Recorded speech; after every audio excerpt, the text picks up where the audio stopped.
Hazreti Osman'ı şehit ettiler. Melekler ondan haya ederdi, dilinden Kur'an hiç düşmez idi. Ömrünü İslam'ın yoluna verdi.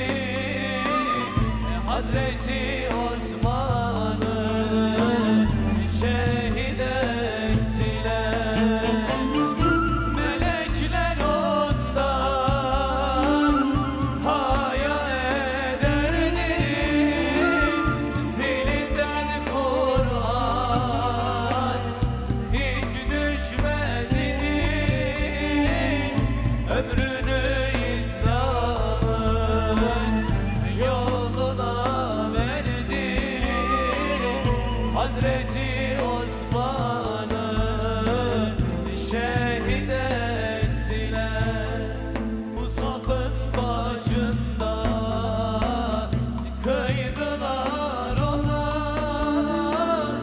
mübarek kanı, sıçradı Kur'an'a. Canını feda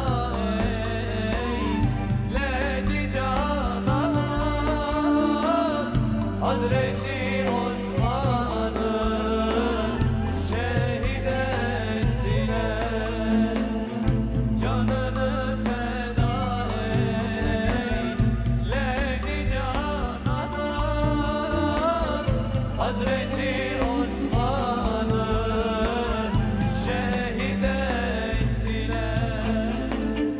Melekler ondan haya ederdi, dilinden Kur'an hiç düşmez idi. Ömrünü İslam'ın yoluna verdi. Hazreti